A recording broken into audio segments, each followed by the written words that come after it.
This is Electric Universe Eyes, and today I'm going to narrate from the Thunderbolts project, titled On the Shoulders of Suppressed Giants, Part 2, posted by Rens Vandersluis, July 23, 2022. Original post, July 23, 2012. In bestsellers published in 1882 and 1883, the American politician and amateur scientist Ignatius Loyola Donnelly, from 1831 to 1901, perpetuated the enthralling hypothesis of a comet's near collision with Earth, provoking mayhem in the form of floods, fires, mass extinction, and tectonic changes on a global scale. Donnelly specifically appealed to the comet's interruption of the Earth's rotation as a potential explanation for the prolonged day of Joshua. Quote, "Were the heat, the conflagrations, and the tearing up of the Earth's surface caused by such an arrestment or partial slowing up of the Earth's revolution on its axis?" End quote. The same argument resurfaced in Velikovsky's account, where the comet doubled as Venus. William Comyns Beaumont, from 1873 to 1956, was an eccentric British journalist and lecturer whose aberrant astronomical speculations, published between 1925 and 1932, find startling counterparts in Velikovsky's books, which appeared some 2 decades afterwards. Many geological features, as well as mass extinctions, were due to a cometary collision. Cometary tails deposited vermin as well as hydrocarbons. Religion arose from the fear and worship of comets. Saturn was a former comet responsible for the biblical deluge. Venus's apparent color, diameter, and orbit changed in historical times. Countless deities were identified with planets or commemorated a cometary dragon. Cosmic lightning was of paramount importance. The year originally lasted 360 days, and catastrophes necessitated calendar revisions. And scholars had erroneously inflated ancient chronology by several centuries. To top it off, Beaumont had associated with his cometary planet Saturn with a smattering of catastrophic events dated to the 14th century BCE, linked the intruder to the Greek myth of Phaethon, and argued that it spawned planetary offspring in the form of Jupiter. It goes without saying that all of these ideas carry a distinct Velikovskyan flavor, avant la lettre. Even drastic revisions of historical geographic locations were a shared interest of both writers. In publications from 1936 to 1959, an obscure, possibly Austrian researcher using the pseudonym Hans Schindler Bellamy from 1901 to 1982 continued the theme of myth as the fossil history of dramatic environmental events.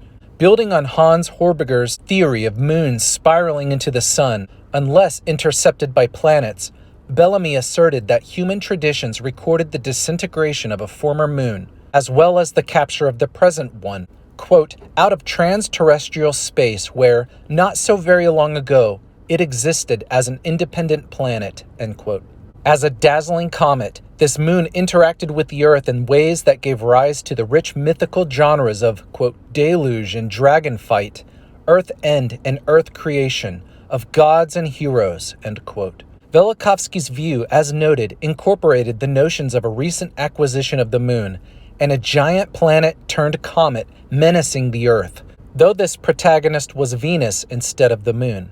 In a populist work released in 1938, the American Colonel Alexander Pavlovich Bragin, from 1878 to 1942, extensively mined mythological traditions in his effort to reconstruct the cosmic cataclysms that had apparently occurred in 2 time frames, at 10,000 to 9,000 BCE and at 4,000 BCE. Starting again from Horbiger's moon theory, the thrust of Bragin's argument was that a giant cometary interloper, perhaps Halley's Comet, caused a former moon to impact onto the Earth and the present moon as well as Venus to assume their current orbits. Quote, the eruption of the said giant comet into the solar system produced the following modifications. Venus came nearer to the sun and therefore became less visible to us than before. The moon was thrown aside and, entering into the Earth's gravitational field, became an earthly satellite, and our old, small satellite, thrown still nearer to our planet, fell upon its surface, end quote. Geological disasters, tilting of the Earth's rotational axis, A gradual diminution in the amplitude of the axis nutation and adjustments to calendars ensued. Seriated epochs of catastrophe, snaring of the moon, and alterations in the rotational properties of Venus and the Earth, with their concomitant calendar reforms, are all part and parcel of Velikovsky's writings as seen. This concise listing of ideological precursors suffices to prove that virtually none of Velikovsky's arguments were original. In a way, Velikovsky was merely the 12th in a lineage of freethinkers that continuously recycled the same core elements of a theory of punctuated cosmic catastrophism. Even Velikovsky's musings on the potency of the electromagnetic force in space could draw on precedents, such as the concepts of charged planets and electric comets pondered by Elias Loomis in 1868, Richard Anthony Proctor and Osborne Reynolds in 1871, Sir William Huggins in 1885, and Christian Birkeland in 1913. In retrospect, Velikovsky's immensely influential reconstruction boils down to a spirited rehash of assorted ideas lifted from others' works, borrowed along with the same tired examples drawn from myth and history. All that is novel appears to be limited to specifics, such as the particular details of the revised chronology, the relocation of the land punt, name games such as Persians or PRST, meaning Philistines, PLST, or firstborn ones, Bekorim, meaning chosen ones, Bahurim, the preferential treatment given to Hebrew mythology, or the idea that the comet Venus was expelled from Jupiter. Sadly, these innovations are also the weakest aspects of Velikovsky's theory, unlike the general underlying notions that had been around for centuries. None of this detracts from the potential value and quality of the mythological data and the favorite thought experiments promulgated for so long by catastrophist thinkers. However, Velikovsky's resolution not to credit any of the above chain of authorities except Whiston, Donnelly, and Bellamy seems profoundly questionable. Was Velikovsky unaware of some of these works, such as Bollinger's unpublished manuscripts, Carley's letters, or Radloff's pamphlet? Was he loath to cite fringe writers such as Beaumont? Or did a desire to arrogate the most spectacular insights to himself constitute an ulterior motivation? Revealing is Velikovsky's unpublished statement that he, quote, came across the name of Bollinger, quote, very late in his research, in 1963, admitting that Bollinger was, quote, my predecessor.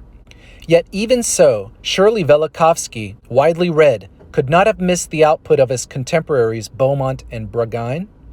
Whatever the case, critics rarely leveled an accusation of plagiarism against Velikovsky. Instead, they vilified the ideas themselves more vociferously than the modern era had ever witnessed. Clearly, what was at stake for the academic community was something far graver than the possible malpractice of a single scholar, the prospect of a catastrophist worldview. The illustrious, quote, 12th imam of catastrophism had to remain hidden from the intellectually curious. Yet in all likelihood, the Velikovskys of the past will continue to reincarnate until the giant will be tall enough not to shoulder the burden of dogmatic thought any longer. This was written by Rens van der Sluis. For more information, please visit thunderbolts.info.